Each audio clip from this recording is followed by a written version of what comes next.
Baik, selamat sore untuk dokter semua. Selamat sore untuk para pembicara kita, Dr. Faisal Marindungan, spesialis penyakit dalam konsultan dermatologi, bersama dengan Dr. Lisa Kurniasari, spesialis penyakit dalam konsultan dermatologi. Pada hari ini kita akan sedikit banyak bicara tentang DMARDS lagi, uh, terkait dengan terapi juga, kemudian apakah drugs of choice-nya, bagaimana cara memilih pemilihan terapi yang tepat untuk setiap masing-masing kasus. Dr. Faisal akan berbicara sedikit tentang hidroksikloroquine, azathioprine, dan uh,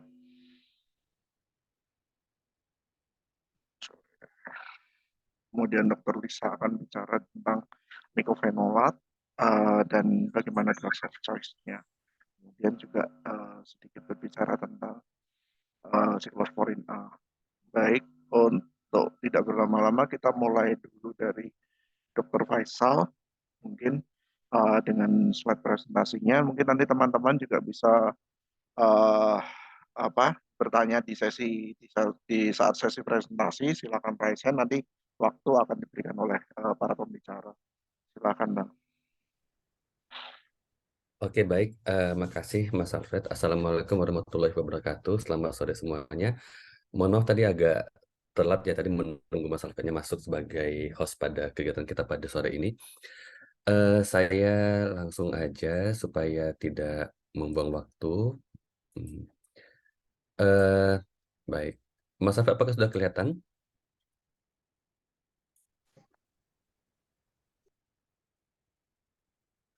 Halo? Mas Alfred, apakah slide saya sudah kelihatan? Sudah kelihatan, Bang? Sudah jelas kelihatan. Silakan. Oke, sudah ya. Baik. Jadi pada kesempatan pada sore ini saya akan membahas tentang DMARD in SLE. Kita akan fokus kepada konvensional DMARD, ya.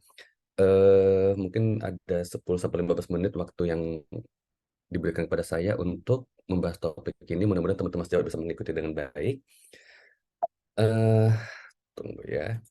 Nah, kita langsung mulai saja ya sejauh sekalian. Apa itu DMARDS? DMARDS itu adalah disease modifying anti-rheumatic drugs. Jadi obat-obatan yang bisa digunakan untuk mengubah atau menghentikan aktivitas penyakit rematik ya. Dalam hal ini kita ketahui penyakit rematik itu kalau kita bagi itu ada dua ya, yang non autoimun dan yang autoimun. Penyakit rematik yang non autoimun misalnya adalah OA ya, OA atau pengapuran sendi. Sedangkan penyakit rematik yang autoimun itu ada cukup banyak ya, penyakit-penyakit yang sifatnya rematik autoimun, tapi biasanya ya yang paling banyak kita jumpai adalah lupus dan RA, itu yang paling banyak di Indonesia. Nah, untuk penyakit-penyakit rematik yang autoimun itu kita sebut juga sebagai penyakit autoimun sistemik ya. Jadi kita ketahui penyakit autoimun itu sebetulnya juga bisa kita bagi dua, penyakit autoimun yang sifatnya organ spesifik dan penyakit autoimun yang sifatnya sistemik. Penyakit autoimun yang sifatnya organ spesifik itu misalnya spesifik pada kulit, contohnya vitiligo, atau misalnya pasien DM tipe 1 ya. Itu hanya mengenai satu macam organ saja. Sedangkan penyakit autoimun yang sifatnya sistemik itu bisa mengenai banyak macam organ ya. Jadi untuk penyakit-penyakit autoimun sistemik ini itu yang kita istilahkan sebagai penyakit rematik autoimun ya. Dan sebagian itu ada yang sifatnya mengenai jaringan ikat sehingga kita sebut juga sebagai autoimmune active tissue disease ya. Jadi pada kesempatan kali ini kita akan fokus kepada suatu penyakit rematik autoimun yang sangat banyak, paling banyak kita jumpai di Indonesia, yaitu lupus. Walaupun sebetulnya penyakit rematik autoimun itu ada banyak. Teman-teman bisa lihat di slide ini ada beberapa contoh penyakit yang sifatnya artritis inflamasi, misalnya RA atau artritis psoriatik atau ankylosing spondylitis. Kemudian yang tadi saya sebutkan sebagai connective tissue disease atau penyakit jaringan ikat yang autoimun. Contohnya lupus, kemudian sklerosis sistemik maupun sindrom Sjogren. Kemudian ada juga myositis inflamasi, vaskulitis, AOSD, itu ada osteoarthritis, IBD dan lainnya. Nah, pada umumnya untuk DMARDS ya kita akan bagi menjadi dua. ya konvensional DMAT maupun biologic DMAT. Konvensional DMAT ini kita sebut juga sebagai bagian dari sintetik DMAT. Nah, kalau dulu kita hanya mengenal satu jenis saja, yaitu konvensional sintetik DMAT, yaitu CS DMAT, ya. Namun saat ini dengan berkembangnya kemajuan pengobatan, maka ada juga yang namanya TS DMAT atau targeted synthetic DMATs, ya. Jadi kalau dulu hanya ada konvensional DMAT, saat ini kita bagi dua juga, konvensional sintetik DMAT dan yang targeted synthetic DMAT. Nah, kita akan fokus membahas ke konvensional sintetik DMAT, ya, yaitu ini ada contoh-contohnya HCQ atau hidroksikloroquine, azathioprine, sulfasalazine, methotrexate, levonomide, cyclosporine, kemudian gorsat atau garam emas, depenisilamin, ini kedua bahan ini tidak kita pakai lagi, MMF, MPA, dan tacrolimus. Kita akan fokus ke yang lupus, ya, ke yang lupus. Kalau tadi saya sampaikan kalau gorsat atau garam emas tidak kita pakai lagi, tidak ada di Indonesia juga. Untuk DMAT konvensional yang sintetik ini, untuk lupus kita bisa pakai beberapa pilihan ini kecuali sulfasalazine, ya. Jadi teman-teman sekalian, sulfasalazine tidak kita pakai untuk lupus. Ya, kenapa? Sulfasalazine kita ketahui mengandung sulfa yang bisa meningkatkan risiko kekambuhan penyakit lupus, sehingga kalau teman-teman membaca guideline yang ada tentang lupus yang dipublish oleh Perhimpunan Rheumatologi Indonesia, misalnya kalau untuk di Indonesia, atau American College of Rheumatology atau EURAR kalau untuk di Eropa, maka tidak ada menggunakan sulfasalazine untuk kondisi lupus, ya. Kemudian yang untuk TS DMAT atau targeted synthetic DMAT ini adalah obat yang belakangan ini juga mulai dikembangkan. Contohnya tofacitinib, kemudian baricitinib, upadacitinib maupun apremilast. Saat ini yang ada di Indonesia adalah baricitinib, ya. Tapi pada sesi ini kita tidak akan membahas ke TS DMAT ini, kita akan fokus ke konvensional sintetik DMAT. Kemudian biologic DMAT, ya, itu ada juga kita bagi dua, yang asli, yang awal, yang asal atau yang original, kemudian ada juga yang biosimilar, ya. Sebagai contoh biologic DMAT misalnya penghambat TNF alpha atau TNF inhibitors, ya, itu contohnya etanercept, adalimumab, infliximab, golimumab, dan lain sebagainya. Kemudian ada juga anti IL-6, kemudian anti CD20, anti IL-17. Jadi macam-macam pengobatan biologic DMAT, ya. Ya, tapi tidak semua ini kita pakai untuk lupus. Mungkin akan ada sesi-sesi yang lebih advance lagi untuk kita membahas tentang TS DMAT maupun biologic DMAT. Saat ini kita akan membahas tentang konvensional sintetik DMAT. Oke. Apa tujuan kita menggunakan DMAT? Tujuan kita menggunakan DMAT adalah untuk mencapai demisi. Kemudian seandainya demisi sudah bisa dicapai, maka kita akan melanjutkan penggunaan DMAT untuk mendapatkan atau mempertahankan kondisi demisi tadi. Kemudian kita juga menggunakan DMAT untuk mencegah atau mengurangi kekambuhan penyakit. Kemudian DMAT ini juga biasa kita sebutkan sebagai steroid sparing agent. Jadi dia bisa digunakan untuk mengurangi bahkan menghentikan kebutuhan steroid. Kita ketahui bahwa obat-obatan steroid adalah obat-obatan yang paling awal kita gunakan untuk banyak macam penyakit autoimun. Namun penggunaan steroid ini sangat-sangat memiliki efek samping, kemudian juga kita anjurkan penggunaannya secepat mungkin, ya, sependek mungkin dengan dosis sekecil mungkin yang bisa mengendalikan aktivitas penyakitnya, bahkan kalau bisa kita hentikan. Pada sesi kuliah sebelumnya, bulan lalu kalau saya nggak salah, kita sudah membahas fokus tentang steroid. Mungkin teman-teman bisa mengingat kembali ya pembahasan topik kita pada bulan lalu. Jadi DMAT ini kita gunakan untuk mengurangi bahkan untuk menghentikan pemakaian steroid. Jadi teman-teman jangan salah, bukan steroid ini pengobatan utama untuk penyakit autoimun, namun steroid ini adalah bisa digunakan sebagai tata laksana awal sambil menunggu ya aktivitas obat-obatan DMAT itu memunculkan efek yang kita inginkan. Begitu. Jadi DMAT ini kita gunakan untuk mengurangi kebutuhan akan steroid, bahkan untuk menghentikan penggunaan steroid. Jadi bukan steroid pengobatan utama untuk banyak macam penyakit autoimun, ya. Pada lupus juga demikian. Kalau spesifik pada lupus, ya, kita bisa menggunakan steroid di awal, namun sedapat mungkin kita melakukan tap down bahkan tap off ya, sehingga kalau bisa steroid tidak digunakan. Tapi kita bisa menggunakan DMARD untuk mengendalikan aktivitas penyakit ya.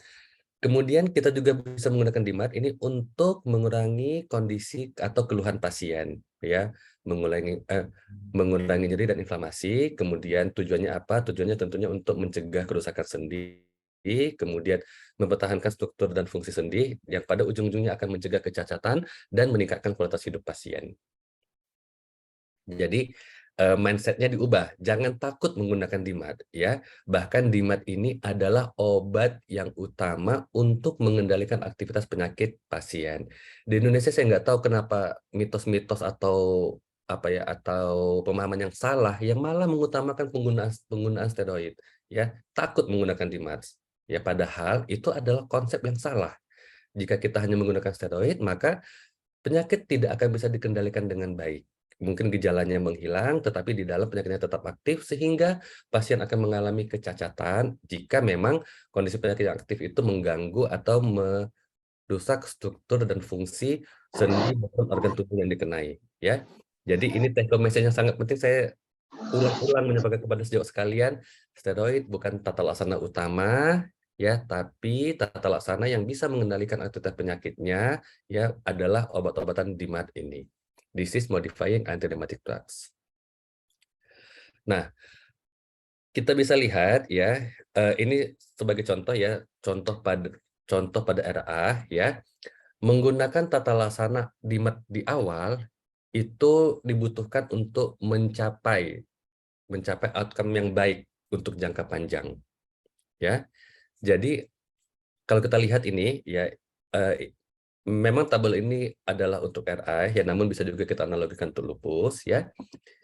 Jadi biasanya kadang-kadang ya, pasien itu akan mengalami keluhan, akan butuh waktu sekian lama sebelum pasien menjumpai rheumatologis dan mendapatkan diagnosis yang sesuai ya. Mengapa? Mungkin gejalanya belum khas, belum spesifik, pasiennya tidak paham bahwa ini adalah gejala autoimun, atau mungkin teman-teman sejawat tidak memahami atau melakukan rujukan yang salah. Misalnya pasien datang dengan keluhan sakit sendi atau keluhan kulit ya, sehingga sejauh sekalian mungkin teman-teman GP tidak ngeh bahwa ini adalah suatu presentasi autoimun yang sifatnya sistemik, dan sejauh sekalian hanya menggunakan tata laksana simptomatik atau melakukan rujukan bukan ke rheumatolog ya. Namun semua hal ini mudah-mudahan ke depan nanti bisa kita edukasi ya, supaya teman-teman bisa lebih memahami dan bisa mendeteksi lebih dini dan melakukan rujukan yang tepat. Nah, jadi, jika kita tidak menangani penyakit ini dengan baik, maka ini yang putih ini adalah perjalanan alamiahnya, maka semakin hari semakin lama ya penyakit itu akan semakin aktif dan pasien akan mengalami perkembangan penyakit ya, mengalami progresivitas penyakit, bahkan pada beberapa penyakit autoimun bisa mengancam nyawa ya.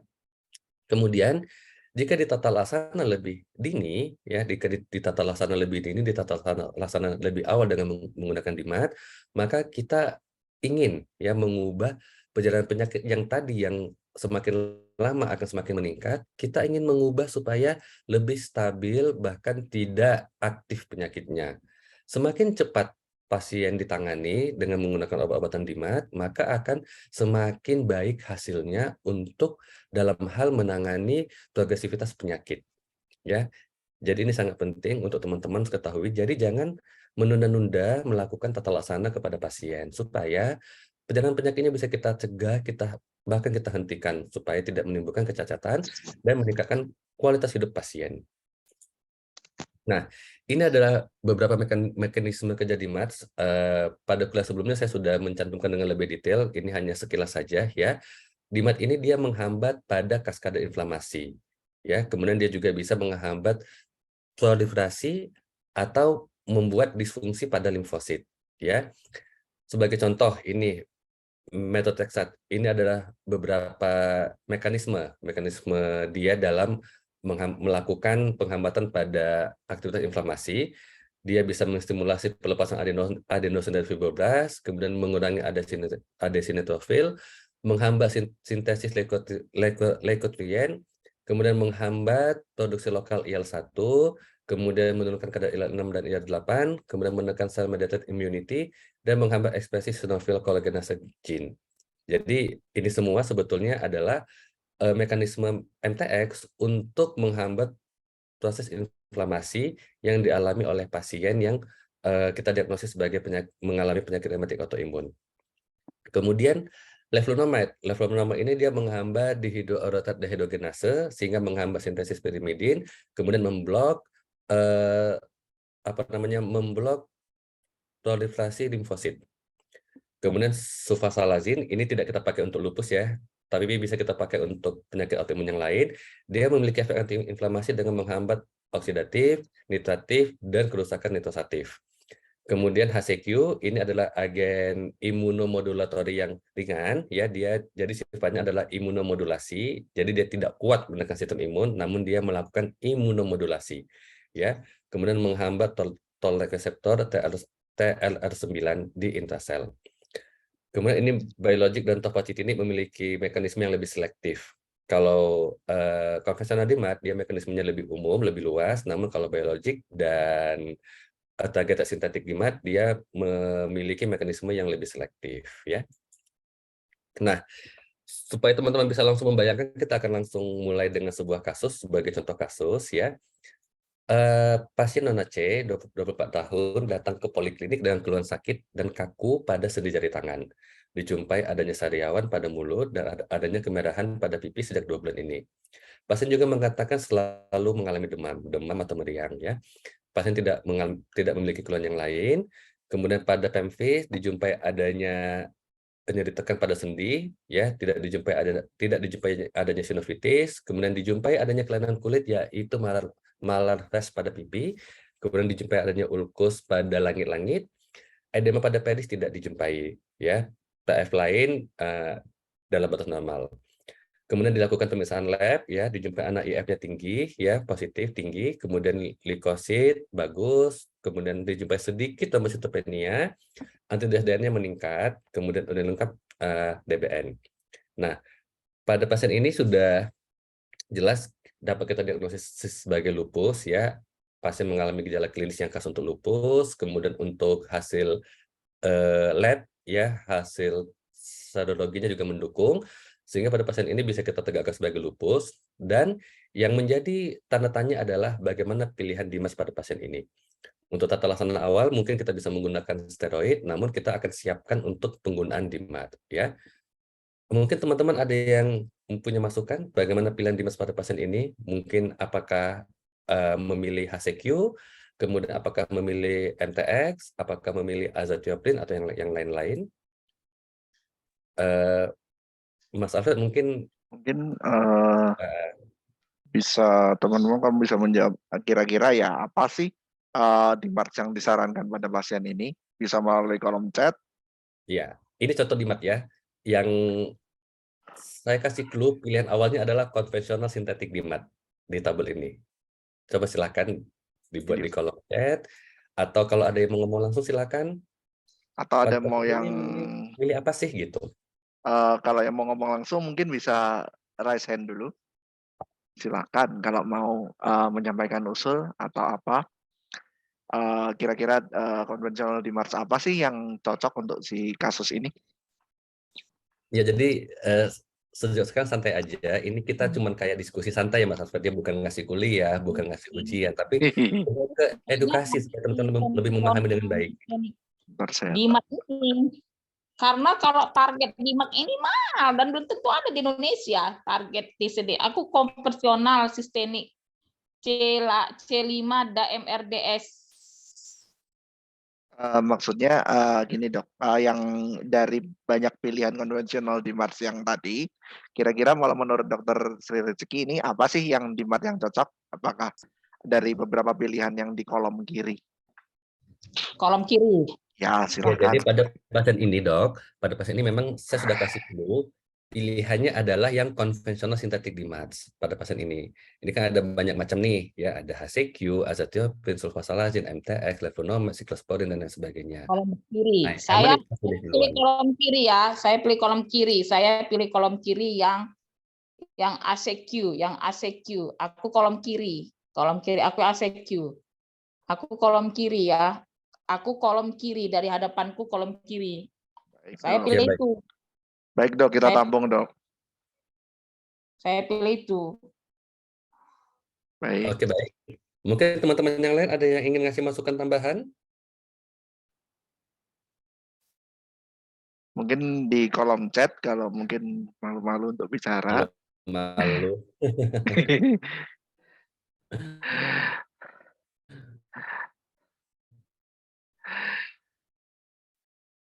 Oke, ya udah baik. Kita lanjut aja. Saya nggak akan Baik, langsung ke Dok. slide ya. Nah, jadi untuk pemilihan pengobatan untuk lupus, kita bisa mengacu pada rekomendasi yang paling update ya tentang diagnosis dan pengelolaan lupus yang dipublikasi oleh Perhimpunan Hematologi Indonesia. Rekomendasi ini bisa sejauh sekalian download di website rheumatology.or.id. Ya, mungkin nanti Mas Afif bisa tolong diketikkan di chat ya. Untuk menambah wawasan bisa juga mendownload SMART Internasional, contohnya rekomendasi oleh American College of Rheumatology maupun European League Against Rheumatism. Jadi ada banyak institusi rheumatologi yang menjadi benchmark kita baik di nasional maupun di internasional untuk tata laksana lupus ini. Untuk di Indonesia benchmark kita adalah rekomendasi yang dibuat oleh Perhimpunan Hematologi Indonesia. Jadi ini teman-teman juga mesti ingat supaya jangan salah memahami ya. Jadi sebagai klinisi yang fokus mengembangkan evidence-based medicine dan melaksanakan evidence-based practice, maka sejauh sekalian memiliki kewajiban untuk mengetahui rekomendasi atau guideline yang paling update, yang sahih dan yang valid untuk tata laksana penyakit-penyakit yang sejawat sekalian temui ya. Jadi ini bisa di-download di website. Mungkin Mas Afif boleh ngetik di chat untuk alamat websitenya ya. Nah, jadi untuk pasien tadi ya tentunya kita sudah menegakkan diagnosis lupus ya. Untuk diagnosis lupus sudah kita tegakkan. Kemudian kita mesti menentukan bagaimana disease activity-nya ya.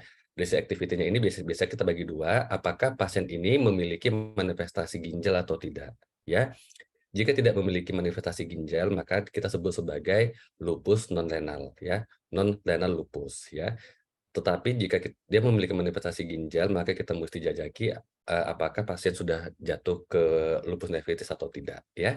Jadi ada lupus yang non ginjal maupun yang kedua adalah lupus nephritis ya. Ini umumnya kita bagi demikian.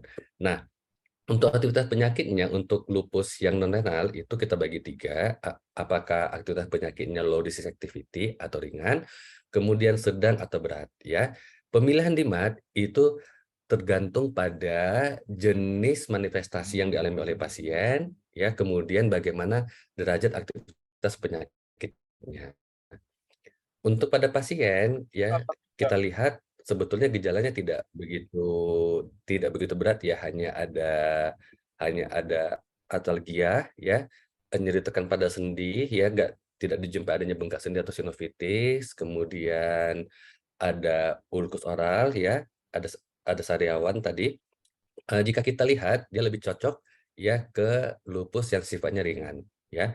Jadi kalau teman-teman mau lebih detail, boleh kita menggunakan tools yang namanya SLEDAI atau Max SLEDAI. Kedua tools penilaian disease activity ini ada di buku rekomendasi yang boleh sejawat download ya, ada di halaman belakang kalau saya nggak salah ya. Jadi ada poin-poin yang bisa kita evaluasi untuk pasien untuk menilai disease activity-nya. Jadi kalau kita hitung SLEDAI-nya di bawah 6 atau Max SLEDAI 2-5, maka kita bisa menetapkan pasien sebagai lupus ringan.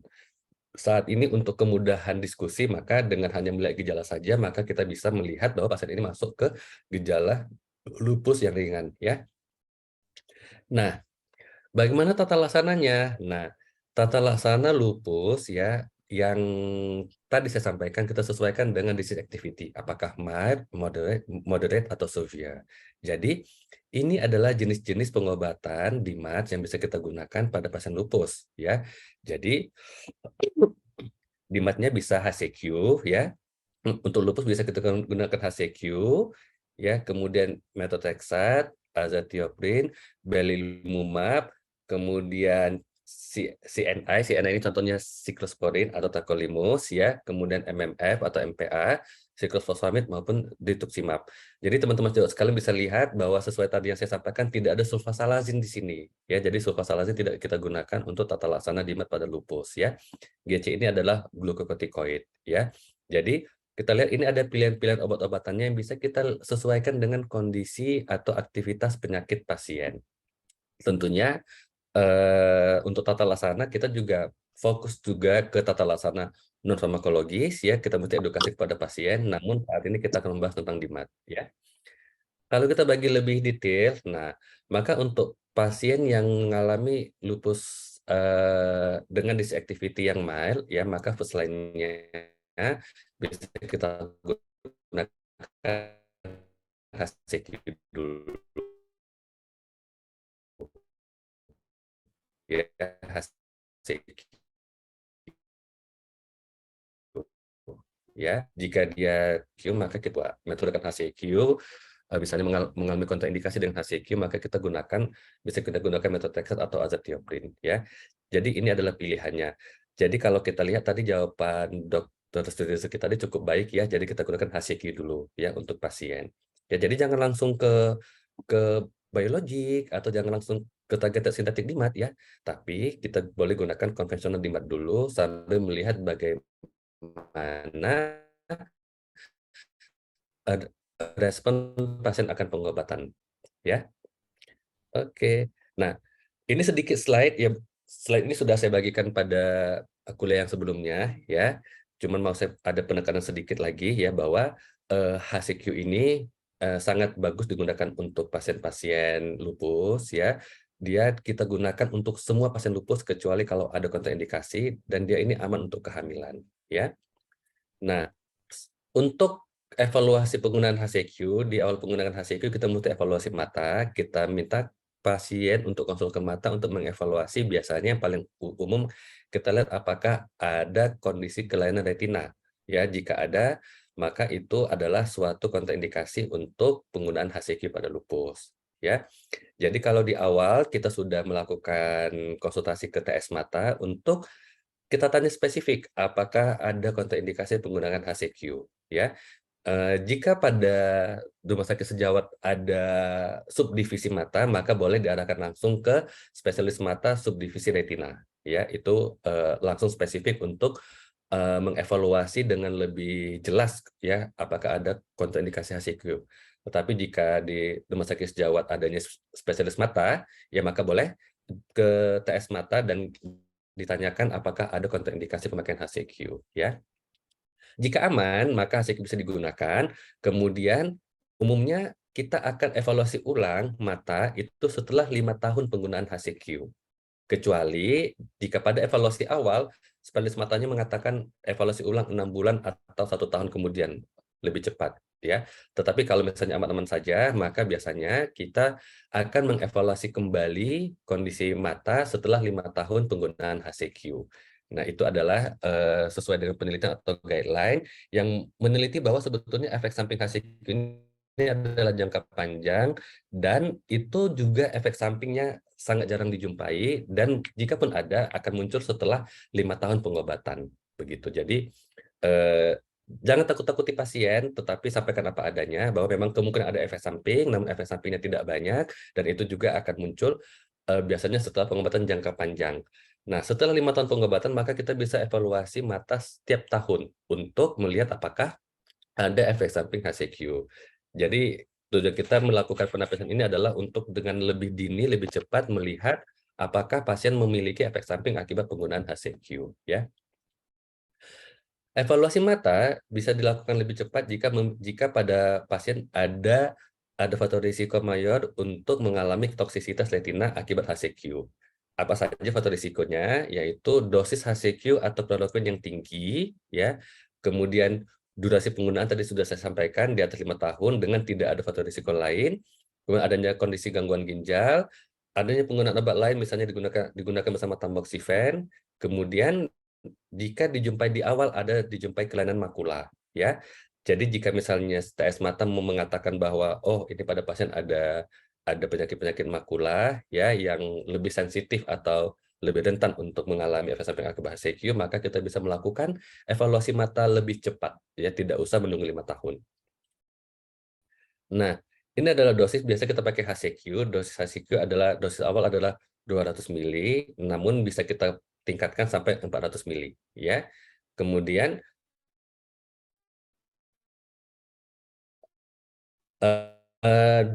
dosis maksimal itu adalah 400, kemudian kalau kita maksimalnya adalah 6,5 mili per kgbp. Jadi kalau misalnya teman sejawat ingin menghitung, ya maka boleh dihitung dan jangan sampai melewati dosis maksimal ini. Mengapa? Dengan semakin tinggi dosis HCQ maka akan semakin tinggi juga risiko untuk efek samping. Jika di rumah sakit sejawat tidak ada HCQ, maka boleh menggunakan chloroquine ya dengan dosis 250 mg ya. Jadi ini adalah dosis ekivalen untuk HCQ ya. Lihat pada buku ya. Selanjutnya MTX atau methotrexate juga bisa kita gunakan pada lupus ya. Metabolis fungsi utamanya adalah sebagai antagonis folat. Jadi dia sebagai antagonis folat, maka dia memiliki efek antiinflamasi. Ini tadi di awal sudah saya sampaikan dengan sangat singkat, namun ini adalah detailsnya ya. Dia menghambat sel-sel inflamasi dengan melalui mekanisme folat antagonis. Sehingga penggunaan MTX ini kita akan gunakan juga asam folat untuk mengatasi efek samping MTX. Asam folat kita gunakan itu dalam waktu 24 jam setelah penggunaan MTX. Nah, jadi MTX ini dipakai seminggu sekali seminggu ya, dengan dosis biasanya kita mulai dengan dosis 7,5 mili. Ya, dosis awal 7,5 mili dan kita bisa naikkan sampai dosis 25 mili. Ya, jadi dosis terapeutik MTX ya untuk pas penyakit autoimun adalah dosis awal 7,5 mili. Satu tablet itu adalah 2,5 mili. Jadi dosis awalnya adalah 3 tablet. Jika yang banyak saya jumpai adalah sejauh sekalian takut atau gugup menggunakan MTX sehingga menggunakan MTX dengan dosis 1 tablet seminggu atau 2 tablet seminggu. Itu kalau dengan dosis segitu itu tidak ada manfaatnya. Mengapa? Manfaat MTX akan didapatkan dengan dosis minimal 7,5 mili. Begitu. Jadi kalau di bawah 7,5 mili ya mending nggak usah dikasih begitu. Jadi jangan salah supaya teman-teman sejawat sekalian bisa menggunakan obat dengan baik, sesuai dengan evidence base ya. Jadi kita bisa lakukan eskalasi sampai dosis 25 mili. Kalau 1 tablet 2,5 mili, maka dosis 25 mili itu adalah 10 tablet. Nah, sebelum penggunaan MTX, jika tadi sebelum penggunaan HCQ kita cek kondisi mata, maka untuk penggunaan DIMAT ini juga sebetulnya ada evaluasi awal, penapisan awal ya. Pada MTX kita akan evaluasi awal ya, complete blood count atau DPL atau darah lengkap, kemudian fungsi hati, fungsi ginjal ya. Kemudian jangan lupa untuk lihat infeksi ya. Infeksi ya hepatitis B, hepatitis C ya. Kemudian jangan lupa juga untuk kondisi jika ditemukan adanya infeksi hepatitis B atau hepatitis C ya, maka itu mesti ditangani dulu sebelum menggunakan MTX. Begitu ya. Jadi kita siapkan pasien untuk menggunakan MTX. Nah, sebelum pasien menggunakan MTX ini kita bisa menggunakan steroid ya. Namun nanti setelah pasien menggunakan MTX dan MTX sudah menunjukkan efek yang baik, maka steroid tadi bisa kita tap down bahkan kita tap off ya. Mengapa? Membutuhkan biasanya 4-6 minggu sebelum MTX ini memunculkan efek klinis yang baik. Jadi dia tidak instan, nggak kayak kita minum paracetamol langsung demamnya mungkin membaik. Tapi kalau untuk MTX ini efek antiinflamasinya itu bisa kita jumpai setelah 4-6 minggu pengobatan. Ya. Kemudian di sini juga di slide sejauh sekali bisa lihat gunakan asam folat untuk mengatasi efek samping MTX. Ya. Dosis asam folat adalah 5 mg seminggu sekali. Jadi digunakan ya 24 jam setelah menggunakan MTX. Jadi sebagai contoh, jika kita menggunakan MTX tiap Senin, maka asam folat diminum tiap Selasa. Itu adalah bagaimana kita edukasi pasien untuk meminum MTX supaya efeknya bisa optimal, begitu. Kemudian efek samping MTX yang utama, yang paling banyak itu adalah GI tract ya, mual, ya nausea, ya nggak nafsu makan. Kadang-kadang ada juga yang mengalami diare akibat MTX. Baik ya. Selanjutnya azathioprin, ini mekanisme of action-nya adalah menghambat sintesis DNA, kemudian menghambat fungsi limfosit dan migrasi limfosit sehingga dia bisa mengurangi inflamasi. Nah, dosis azathioprin ini adalah 50 sampai 150 mg. Ya, kita bagi dalam 1 sampai 3 dosis. Dia juga memiliki baseline evaluation, jadi sebelum kita gunakan azathioprin, kita sebaiknya cek DPL, kemudian fungsi ginjal dan fungsi hati. Kemudian jika pasien mengalami gangguan ginjal, maka kita bisa melakukan penyesuaian dosis azathioprin. Ya, sama dengan MTX, onsetnya ini cukup lambat, ya bisa 4-6 minggu. Kemudian catatan khusus, ya dia memiliki interaksi dengan allopurinol. Ya, jadi jika pasien menggunakan allopurinol, maka si azathioprin ini bisa meningkat toksisitasnya. Jadi sikap kita adalah mengurangi dosis azathioprin atau kita ganti azathioprin dengan imunosupresan yang lain. Ini kadang-kadang banyak dilupakan, ya. Oke, jadi ini adalah tabel singkat ya untuk tata laksana lupus kalau kita buka di buku rekomendasi yang ada di Indonesia, ya. Jadi untuk lupus derajat ringan ya kita gunakan, awalnya kita bisa gunakan steroid dan pilihan demandnya adalah HCQ dan atau MTX, ya. Untuk pada kasus tadi kita akan gunakan HCQ, ya, mengingat pasiennya gejala ringan dan belum ada pengobatan sebelumnya sehingga kita evaluasi dulu bagaimana respon pengobatan pada HCQ ini. Jika baik, maka kita maintenance. Jadi jangan langsung di stop, ya. Demandnya tidak boleh di stop, tapi maintenance lah dengan demand yang sesuai, ya. Nah, kita lanjutkan ke kasus Nonase tadi, ya. Nonase ini kemudian setelah kita obati dengan HCQ, kemudian dia mengatakan dia ingin menikah dan dia tanya apakah HCQ ini aman untuk kehamilan atau apakah dia membutuhkan tambahan obat-obatan lain untuk persiapan sebelum menikah, ya. Ini sedikit saya sampaikan bahwa DMAT-DMAT ini ya banyak pasien yang menggunakan DMAT kemudian ketika hamil ketakutan sehingga menghentikan penggunaan DMAT-nya. Nah, ini adalah suatu sikap yang tidak sesuai juga. Atau banyak juga teman-teman GP yang mengatakan, "Bu, ibu kan lagi hamil, ini obatnya toksik semua, bahaya untuk janin, hentikan." Sehingga itu adalah suatu advice yang tidak tepat. Memang ada sebagian obat-obatan DMAT yang kita hentikan ketika pasien hamil, namun ada juga obat-obatan DMAT yang aman untuk dilanjutkan pada kehamilan. Jadi pada pasien yang ingin hamil atau sedang hamil, ya, maka jika dia sedang menggunakan obat-obatan yang tidak aman untuk kehamilan, maka boleh kita ganti ke DMAT yang aman untuk kehamilan. Contohnya adalah HCQ ini aman, ya. Sulfasalazin juga aman, ya, tapi sulfasalazin tidak kita pakai untuk lupus, ya. Kemudian azathioprin juga aman, cyclosporin dan tacrolimus juga aman, ya. Yang tidak aman adalah MTX, flavonoid, MMF atau MPA, cyclophosphamide, thalidomide, nggak kita pakai sih sebetulnya, ya. Kemudian untuk targeted synthetic DMAT belum ada data yang cukup ya untuk evaluasi pada kehamilan. Nah, jadi pada pasien kita akan anjurkan untuk tetap menggunakan HCQ, jangan dihentikan, ya.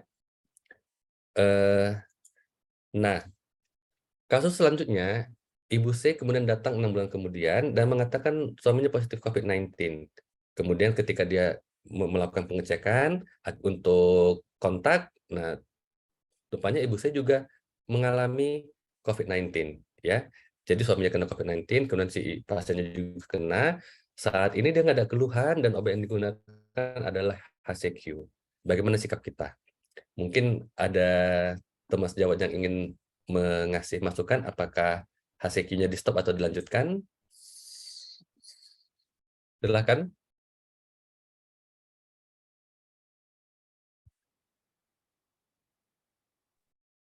Mungkin bisa seperti tadi disampaikan di kolom chat atau baik sudah ada yang jawab, tidak masalah kasih juga sampolat. Oke. Teman-teman yang lain mungkin ada jawaban lain? Silakan. Oke, baik, nggak apa untuk menghemat waktu. Ya, Lanjutkan HCQ-nya, Dok. kita bisa lihat ini kita juga punya rekomendasi ya untuk pada saat pandemi COVID ini ya. Jadi kalau untuk HCQ ini hijau ya, dia aman digunakan ya, dilanjutkan pada pasien-pasien yang kena COVID ya. Jadi jangan di stop ya. Jadi ada obat-obatan yang kita stop ketika pasien confirm COVID ya. Ini kita lihat yang merah ini. Namun ada yang tidak kita stop. Jadi sejauh sekalian mungkin bakal banyak ini mendapatkan pasien yang autoimun kemudian keinfeksi COVID. Nah, ini adalah sikap kita untuk tata laksana pengobatannya ya. Jadi ini juga bisa di-download di website. Jadi sebagai kesimpulan, ini adalah Dimas adalah kelompok obat yang dapat kita gunakan untuk pasien-pasien dengan rematik autoimun. Dalam hal ini kita fokus ke lupus. Pemilihannya kita bisa lihat tergantung jenisnya dan mempertimbangkan kondisi pasien dan aktivitas penyakit. Kemudian menggunakan DIMAT dapat mengacu pada rekomendasi yang sudah ada dan dibutuhkan pemantauan untuk penggunaan DIMAT ini. Yang utama adalah pemantauan efek samping, kemudian pemantauan efikasi. Jika tidak menimbulkan respon yang baik, maka kita bisa meningkatkan dosis ataupun menambah DIMAT ya. Mungkin itu saja slide saya pada kesempatan ini. Saya kembalikan kepada Mas Alfred untuk sesi selanjutnya. Assalamualaikum warahmatullahi wabarakatuh. Salam. Baik, terima kasih Bang. Terima kasih atas pencerahannya. Kita lanjutkan ke sesi kedua ya, bersama dengan Dr. Lisa. Akan bahas DIMAT berikutnya. Apa aja itu, bagaimana efikasinya, bagaimana drug of choice-nya. Silakan Dr. Lisa. Terima kasih sekali Mas Alfred. Selamat sore semuanya.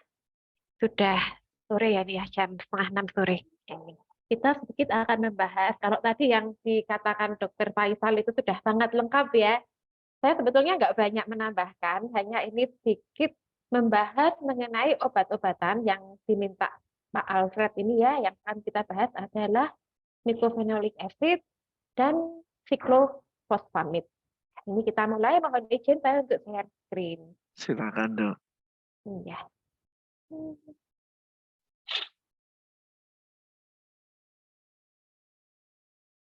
Apakah sudah terlihat?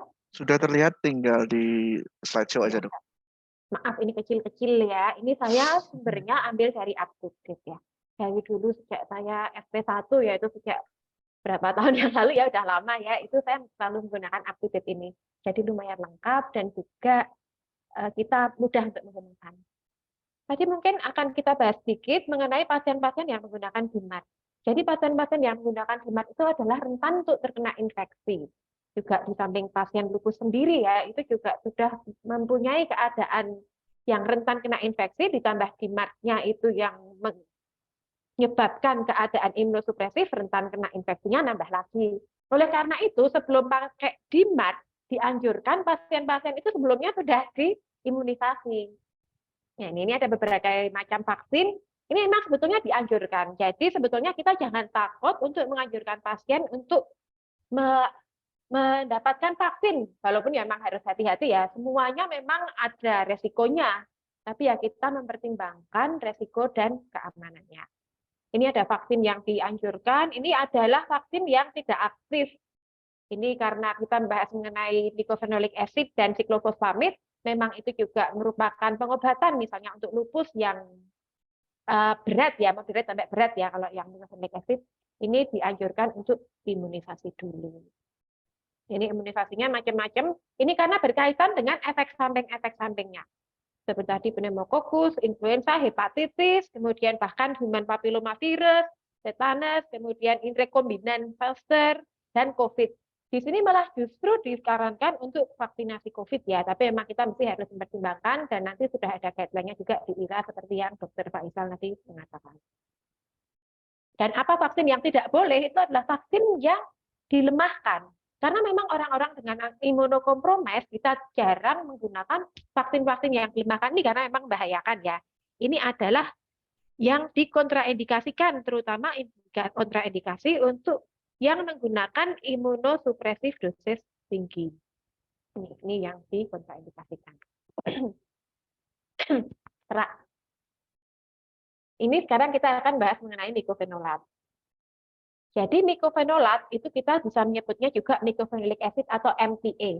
Jadi sekarang ini kita jawabnya ini pakainya MPA aja ya biar lebih lebih familiar ya. Jadi merupakan inhibitor dari proliferasi limfosit dan sebetulnya sudah digunakan sudah sejak lama ya, ini sejak tahun 90 berarti sudah sekitar 30 tahun yang lalu ya. Biasanya digunakan untuk prevensi dari rejeksi allograft yang akut untuk orang-orang yang ditransplant. Jadi digunakan ya secara luas untuk glucocorticoid sparing agent. Tadi Dr. Faisal juga sudah menjelaskan bahwa kalau kita menggunakan kortikosteroid sebetulnya itu bukan pilihan utama. Kita sebaiknya menggunakan DMARD dan kortikosteroid itu lama-lama dosisnya diturunkan karena sebetulnya efek samping dari kortikosteroid itu justru malah banyak. Dan mycophenolate ini digunakan sekarang untuk berbagai macam jenis penyakit-penyakit rematik seperti lupus, sklerosis sistemik, kemudian inflammatory myopathy, dan beberapa jenis vaskulitis. Jadi ada dua jenis formulasi MPA atau mycophenolic acid yang ada di Indonesia. Memang adanya cuma ini ya. Ini adalah mycophenolate mofetil atau MMF dan enteric coated mycophenolate sodium atau ECMPS. Jadi ini saya akan menyebutnya ini MMF dan ECMPS. Jadi kalau MMF itu mengacu pada mycophenolate mofetil, tapi kalau ECMPS akan mengacu pada enteric coated mycophenolate sodium. Jadi MMF itu ya mycophenolate mofetil itu merupakan prodrug di mana dia akan dibuat untuk meningkatkan bioavailabilitas dari mycophenolic acid tersebut. Jadi itu merupakan prodrug, jadi sebetulnya dia belum aktif. Kemudian ECMPS itu ya enteric coated mycophenolate sodium itu mempunyai potensial untuk mengurangi resiko adanya efek samping dari gastrointestinal, misalnya untuk diare, karena dia akan melepaskan MPA atau mycophenolic acid itu yang aktif secara pelan-pelan pada usus halus. Itu. Kedua formulasi ini itu akan dihidrolisasi dengan cepat menjadi metabolit aktifnya yaitu MPA. Jadi tadi ada dua jenis, yaitu MMF dan ECMPS. Dua-duanya sudah ada di Indonesia. Bioavailabilitasnya sekitar 90%, tapi ternyata ini dapat berkurang secara signifikan bioavailabilitasnya bila digunakan bersama makanan-makanan yang tinggi lemak. Jadi sebetulnya kita dianjurkan untuk memberikan MMF ini pada perut yang masih kosong untuk meningkatkan absorpsinya. Jadi memang MMF itu kadang-kadang memang punya efek samping gastrointestinal. Jadi kalau misalnya ada efek samping gastrointestinal bila kita menggunakan MMF, maka bisa digunakan yang lainnya. Dan bagaimana kalau orang sudah biasa menggunakan itu ya MMF, kemudian dia ada masalah di gastrointestinal harus diganti dengan sediaan lain yang ECMPS ini. Sebetulnya dia sama, dua-dua sediaan ini sama karena dia metabolit aktifnya adalah MPA atau mycophenolic acid. 1000 mg MMF itu kalau dikonversikan bisa menjadi 720 mg dari ECMPS. Jadi sebetulnya masalahnya hanya tolerabilitasnya saja. Tapi penelitian-penelitian ternyata yang dulu itu memang sudah lebih banyak menggunakan MMF. Ini. Kemudian MPA itu tadi mycophenolic acid tadi itu ternyata berikatan dengan albumin. Dan pada keadaan hiperbilirubinemia presentasinya juga dapat menurun. Kemudian level dari MPA bebas itu akan juga dapat meningkat pada orang-orang yang mengalami disfungsi hati dan hipoalbuminemia. Kemudian lebih dari 90% dari MPA yang aktif di metabolisme dengan cara glukuronidasi menjadi 7,0-glucuronide atau mycophenolic acid glucuronide. Ini merupakan yang tidak aktif dan diekspresikan di urin dan feses. MMF-nya adalah masa paruhnya 18 jam dan MPA itu bila diberikan dalam ECMPS itu waktu paruhnya adalah 12 jam. Kemudian diperlukan dose adjustment untuk pasien-pasien yang mengalami gangguan ginjal kronik yang berat. Kemudian juga hati-hati itu ya pada orang-orang yang mengalami gangguan ginjal, resiko untuk terjadinya efek samping gastrointestinal ini dapat meningkat. Bagaimana mekanisme aksi dari MPA itu? Ini tadi ya. Ini MPA secara reversibel menghambat IMP dehidrogenase. Jadi ini adalah IMP dehidrogenase yang menyebabkan berkurangnya proliferasi sel B dan sel T serta menurunnya produksi antibodi. Jadi di sini proliferasinya sel B dan T dihambat, kemudian antibodinya juga produksinya juga dibuat berkurang. Sehingga MPA ini dapat menyebabkan suatu keadaan imunosupresif. Termasuk ini ada induksi apoptosis dari sel T limfosit yang telah teraktivasi dan inhibisi dari ekspresi molekul adesi dan rekrutmen limfosit. Apa kontraindikasinya? Kalau tadi kita menggunakan hidroksikloroquine untuk lupus yang ringan, kemudian dia juga dapat aman digunakan untuk kehamilan. Kalau orang menggunakan MPA, itu kita dikontraindikasikan untuk kehamilan, laktasi, dan infeksi aktif. Jadi di sini ternyata dikatakan bahwa MPA ini meningkatkan resiko adanya keguguran maupun resiko terjadinya malformasi kongenital. Sehingga sebaiknya dihindari selama kehamilan. Kemudian untuk laktasi, ini ternyata juga dapat diekspresikan di air susu dan kontraindikasikan untuk wanita-wanita yang sedang menjalani breastfeeding. Kemudian infeksi aktif, karena tadi menghambat proliferasi sel B dan sel T, mengurangi produksi antibodi, sehingga ini disarankan untuk dihindari pada orang-orang yang mengalami infeksi, terutama yang mengancam jiwa. Seperti tadi pada waktu yang COVID tadi ya, tadi yang Dr. Faisal juga sudah membahas, kalau yang sudah mulai berat dan macam-macam, memang kita menghindari penggunaan mycophenolic acid itu. Kalau hidroksikloroquine sih masih tidak masalah ya, tapi kalau MPA ini sebaiknya kita hindari. Apa yang perlu kita perhatikan sebelum kita memberikan MPA? Jadi MPA ini, MMF, itu dimetabolisme oleh sitokrom 3A4 atau 5, dan juga mungkin dan sitokrom 2C8. Terus terang saya tidak tahu banyak ya tentang ini ya ini. Dan beberapa obat ternyata mempunyai interaksi dengan MPA ini. Antara lain adalah antacid. Padahal orang-orang yang mengalami gangguan-gangguan perut itu seringkali itu merupakan suatu efek samping dari MMF. Padahal ini ternyata dia mempunyai banyak interaksi dengan obat-obatan perut seperti antacid dan proton pump inhibitor. Jadi kalau seandainya memang terpaksa menggunakan obat-obatan antacid, kemudian juga sevelamer itu untuk orang yang gagal ginjal, ini kalau bisa diberi spasi 2 jam itu. Kemudian kolestiramin itu juga dapat ini ya mengurangi MPA 40%. Ini kalau bisa dihindari. PPI ternyata mengurangi absorpsi MMF ini 25% atau lebih, lumayan juga kan. Jadi kalau misalnya kita memakai PPI, lebih baik kita pakai yang NC-MPS saja. Karena kalau pada NC-MPS, obatnya akan dikeluarkan dalam usus, sehingga dia tidak berinteraksi dengan PPI. Kemudian rifampin untuk orang-orang yang TB, hati-hati karena dia dapat mengurangi 2 kali lipat MPA. Ini kalau orang yang TB ya. Kemudian obat-obatan asiklovir, valasiklovir, dan probenecid meningkatkan konsentrasi MPA. Kemudian untuk yang menggunakan kontrasepsi hormonal, ini hati-hati juga, karena konsentrasi kontrasepsi hormonal itu akan menurun dengan mycophenolate. Jadi resiko untuk hamil juga besar, padahal dia juga resiko untuk terjadinya malformasi maupun kehamilan yang keguguran itu, sehingga lebih baik untuk digunakan metode yang lain.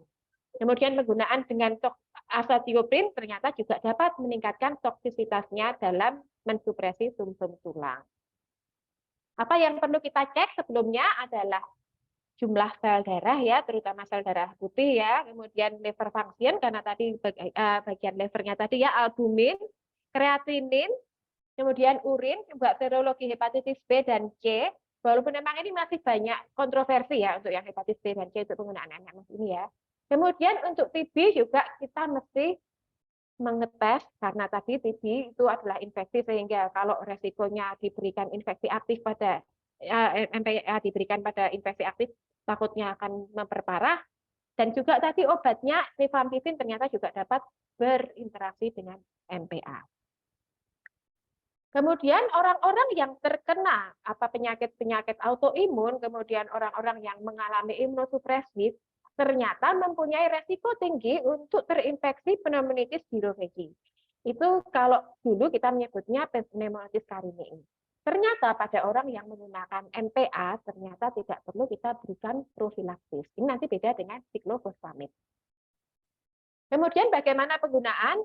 Itu tadi ada 2 formulasi, yaitu MMF, mycophenol metopetil, dan enteric coated mycophenolic sodium atau ECMPS.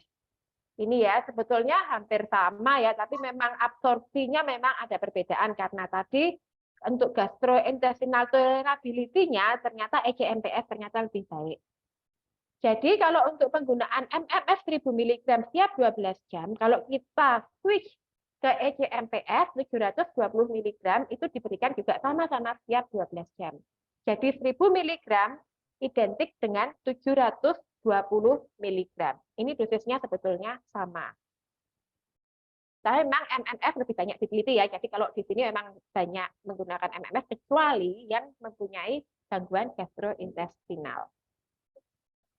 Kemudian obat-obatnya ini dosisnya kalau bisa sebetulnya 1,5 sampai 3 gram per hari untuk MMF dalam dosis terbagi. Biasanya bisa dibagi menjadi 2 dosis atau bisa dibagi juga menjadi kadang-kadang 3 dosis ya. Ini pada orang-orang dengan gangguan ginjal kronik itu biasanya tidak boleh lebih dari 2 gram per hari. Kalau glomerular filtration rate-nya kurang dari 25 ml per menit. Kalau saya biasa menggunakan kalkulator kalau mau ngitung EGFR ini. EGFR itu estimated glomerular filtration rate. Karena kalau ngitung sendiri kan males. Biasanya saya download dari punyanya National Kidney Foundation. Itu ada di Play Store ya. Itu kita dengan mudah bisa menghitung EGFR. Dan EGFR ini diperlukan pada waktu kita memberikan dosis mycophenolate. Kita juga bisa menggunakan itu untuk menghitung dosis siklofosfamid. Obat-obatan lain juga yang terpengaruh dengan fungsi ginjal, kalau kita hitung pakai itu juga bisa. Kemudian juga hati-hati pada pasien dengan gagal ginjal kronik tahap akhir. Kalau bisa, memang kita menggunakan dosis full langsung. Tapi kalau misalnya tidak bisa, kita bisa menggunakan dosis yang kecil, kemudian lama-lama dititrasi naik. Kemudian apa yang dimonitor? Itu adalah sel darah putih. Kemudian juga kita memonitor itu ya efek-efek sampingnya ya, karena dia memang banyak efek sampingnya juga ya. Dan sebetulnya MMF tadi kan dipakai untuk lupus yang berat ya dan moderate ya.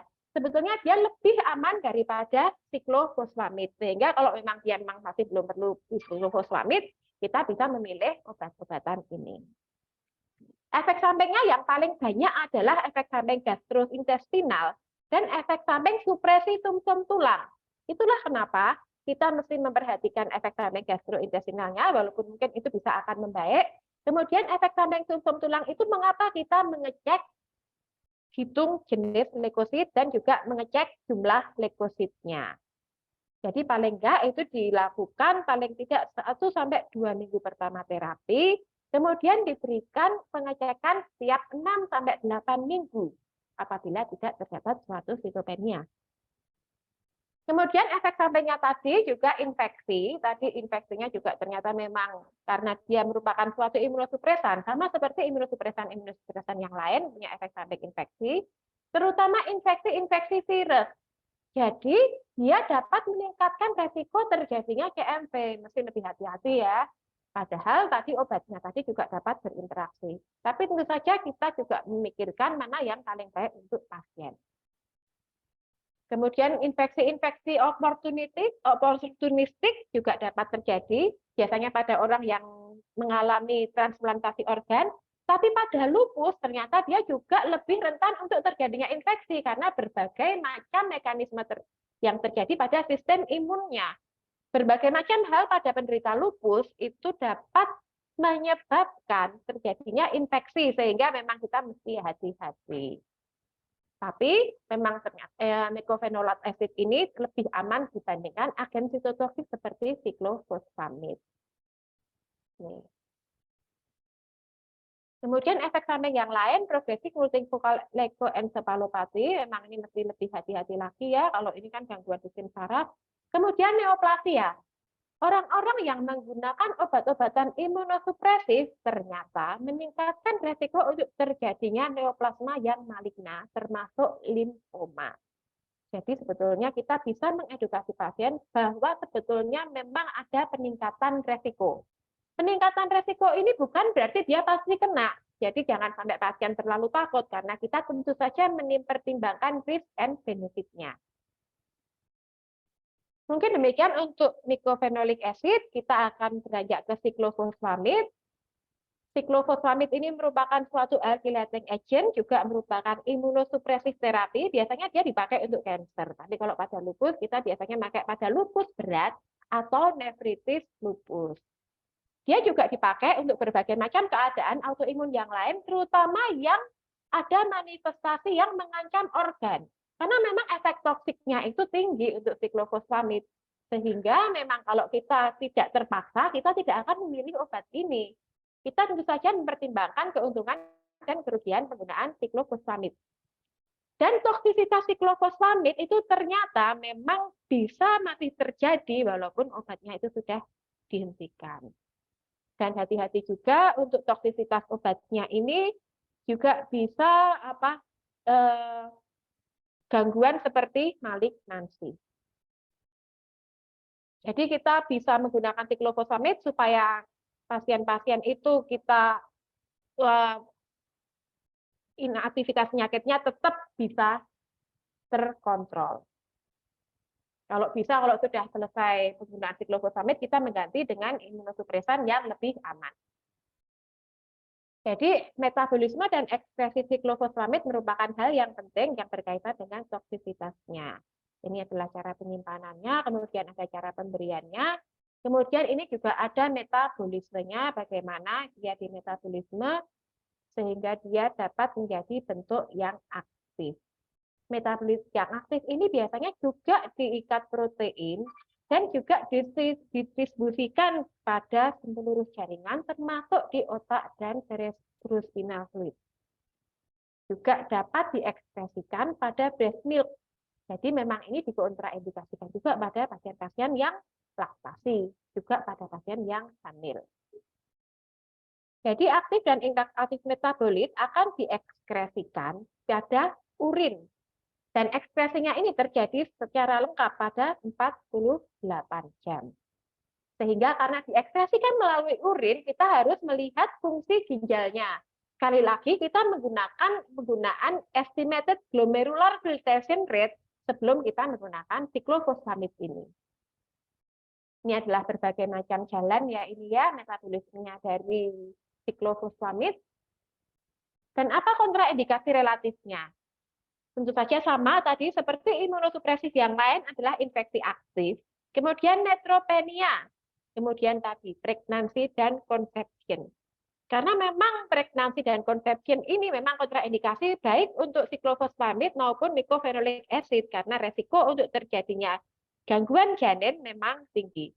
Walaupun kita pernah mendapatkan kasus itu ya, Dokter Pande pernah mempresentasikan orang hamil diberi siklofosfamid tapi anaknya aman-aman saja. Memang ya kita bisa menganggap itu suatu mukjizat ya. Kita memang tidak tahu apa yang terjadi. Memang kalau secara teori, kalau orang yang menggunakan siklofosfamid ini hindari kehamilan. Kemudian juga pada orang-orang yang laki, kita juga hati-hati bahwa ini sebetulnya dapat menyebabkan gangguan genetik pada sperma. Ini juga kita mesti hati-hati. Kemudian kontrasepsi juga bisa inadekuat. Kemudian laktasi juga hati-hati. Ini karena dia dapat diekspresikan lewat air susu. Bahkan bayinya itu bisa mengalami neutropenia pada waktu ibunya diberi siklofosfamid. Kemudian ini yang hati-hati lagi adalah hemorrhagic cystitis karena dia toksik untuk gallbladder. Dia juga meningkatkan resiko untuk terjadinya bladder cancer karena metabolitnya tadi acrolein tadi. Jadinya ini memang kita hati-hati pada orang yang mengalami gangguan dari vesika urinaria. Kemudian interaksi obatnya ya, ini adalah interaksinya dengan berbagai macam obat. Jadi sebetulnya dia merupakan suatu produk. Obat ya, obat yang dapat mengganggu aktivitas dari enzim hepar. Ya, ada obat-obatan kejang ini ya, ini ternyata banyak berinteraksi dengan siklofosfamid. Kemudian obat-obatan antidepresan, kemudian obat-obatan clopidogrel, ternyata dapat juga berinteraksi. Kemudian succinylcholine, bahkan allopurinol dan antikolinergik berupa antidepresan trisiklik juga dapat berinteraksi dengan siklofosfamid. Ternyata allopurinol ini banyak interaksinya ya, sehingga kita mesti hati-hati dalam penggunaan allopurinol. Kita bisa sebetulnya menggunakan program untuk tahu interaksi obat. Kalau saya juga pakai yang up to date ini, ada program yang namanya Lexicom, tinggal kita masukkan obat-obatnya itu apa, kemudian nanti sudah keluar itu obatnya itu interaksinya dengan apa, kemudian obat ini dimasukkan, kemudian interaksinya apa. Jadi saya menggunakan up to date ini sangat membantu. Bukan iklan ya. Kemudian apa yang perlu dicek? Seperti tadi, complete blood count, kemudian liver function, albumin, kreatinin, urin, karena tadi bisa hematuri ya tadi. Kemudian hepatitis B dan C, sama juga seperti mycophenolate acid tadi, tuberculin skin test atau IGRA, kemudian screening dari cervical cancer dan HPV. Tadi mengapa kalau kita tadi bahas mengenai imunisasi, karena ini tadi efek sampingnya, kemudian adverse reaction-nya itu ternyata berhubungan dengan berbagai macam infeksi ini. Kemudian pada pasien-pasien yang wanita yang SLE ya, kalau ini yang pernah menggunakan siklofosfamid, memang kita mesti hati-hati akan adanya displasi dari vertikal. Kemudian tadi mengenai siklofosfamid ini dapat menurunkan imunitas, sehingga resiko terjadinya pneumonia giroVGI itu dapat meningkat. Kalau tadi MPA tidak perlu menggunakan profilaksi, kalau pada siklofosfamid kita harus menggunakan profilaksi pada pasien-pasien yang kira-kira beresiko. Kemudian kalau kita menggunakan siklofosfamid itu bisa secara oral, kemudian bisa secara pulse dose. Kalau pulse dose ini biasanya pada lupus itu kita bisa menggunakan yang intermittent atau pulse dose. Ternyata walaupun diberikan intravena, yang pulse dose ini lebih aman dibandingkan yang oral karena resiko untuk terpaparnya gallbladder itu hanya sebentar. Jadi memang saat ini kita bisa menggunakan pulse dose siklofosfamid untuk lupus yang berat maupun untuk pasien-pasien lupus yang mengalami nefritis. Ini adalah cara penggunaannya pulse dose. Tentu saja pada orang-orang yang memakai pulse dose terapi, itu kita bisa menggunakan juga body surface area. Jadi kita menghitung luas permukaan tubuh. Sekali lagi kita biasanya kalau ngitung luas permukaan tubuh juga pakai kalkulator, kita download juga di Play Store. Ini juga kita sesuaikan juga dengan fungsi ginjalnya, karena pada orang-orang yang menggunakan siklofosfamid itu akan diekspresikan ke ginjal, sehingga kita akan menghitung kreatinin clearance-nya. Kalau sudah kita hitung, maka dosis siklofosfamid akan kita sesuaikan. Selain itu, kita juga menyesuaikan dengan sel darah putihnya, karena tadi dia bone marrow suppression kan. Kalau misalnya dia terjadi bone marrow suppression, kalau limfositnya turun, granulositnya turun, kita akan menyesuaikan dosis siklofosfamid yang berikutnya. Kemudian apa saja yang perlu diperhatikan kalau kita memberikan pulse dose siklofosfamid? Yaitu hidrasi, karena tadi dia dikeluarkan lewat urin, hidrasinya harus cukup kita sehingga kita akan memberikan rehidrasi dulu sebelum pasien diberikan siklofosfamid. Kemudian antiemetik untuk yang mual-mual, kemudian mesna untuk menghindari terjadinya bladder cystitis tadi ya, untuk menggunakan hemorrhagic untuk terjadi hemorrhagic tadi. Kemudian monitoring intermittent siklofosfamid dosing. Kemudian juga seperti biasa, hitung sel darah, renal function, urinalisis, dan liver function. Paling tidak sebulan sekali kita ukur. Seperti tadi yang dikatakan Dr. Faisal, tadi sudah banyak dijelaskan oleh Dr. Faisal, jadi saya tidak perlu banyak mengulang. Tadi siklofosfamid digunakan hanya untuk yang berat saja, untuk lupus. Tadi bisa diukur dengan SLEDAI, atau yang kita lihat organ-organ tertentu mana yang menggunakan siklofosfamid, karena itu adalah organ yang mengancam jiwa. Kalau mycophenolate mofetil atau kita pakai mecophenolic acid tadi digunakan bisa untuk yang moderate maupun yang severe. Tapi kalau untuk yang refraktori, MMF memang tidak disarankan. Ini juga sama, kita ambil dari EULAR yang kita adopsi juga untuk IRA. Mungkin ini saja yang kita sampaikan. Mohon maaf bila banyak kekurangan. Mari kita lanjutkan untuk diskusi. Kita kembalikan ke Mas Alfred. Terima kasih.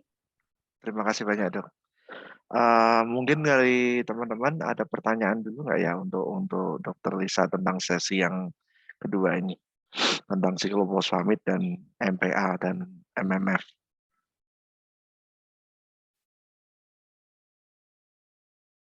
Atau masih ada pertanyaan lain untuk Dr. Faisal untuk yang sesi hidroksikloroquine dan MTX dan azathioprine?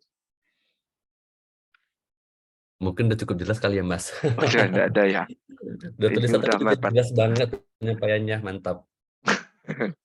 Udah mepet waktu sholat juga ya, Dok ya. Saya kalah takjub sama Dr. Faisal, ini presentasinya sangat lengkap, jelas, dan berwarna-warni. Saya suka yang warna-warni, dong. Masing-masing punya specialty masing-masing ya, Dok. Jadi masing-masing itu menjelaskan dengan lengkap juga. Jadi Big plus untuk keduanya. Baik, ada pertanyaan? Kalau belum ada, mungkin saya tutup untuk waktu sholat juga ya. Jadi mungkin ada pertanyaan nggak ya? Belum ada. Mengingatkan juga ya untuk teman-teman bisa mengisi link feedback dan absensi. Linknya sudah disampaikan di kolom chat. Juga untuk teman-teman yang mau mendownload rekomendasi dari PPIRA, dari Perhimpunan Rheumatologi Indonesia, itu bisa juga kami sampaikan di download melalui link yang kami berikan di kolom chat di rheumatologi.org.id. Di situ ada banyak rekomendasi tentang penyakit-penyakit rematik. Kemudian ada link-link juga untuk EULAR dan ACR. Kemudian ada informasi kegiatan dari IRA. Oke.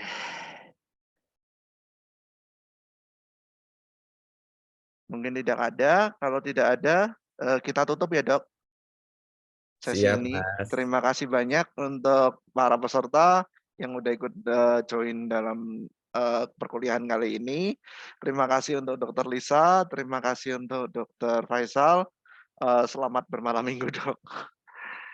Terima kasih banyak. Baik, makasih semuanya ya. Semoga ada manfaatnya. Insya Allah, mudah-mudahan. Terima kasih, Pamit ya. Terima kasih Mas Alfred, Mbak Yuli, Terima kasih ya, terima Dok. kasih para teman sahabat semua ya.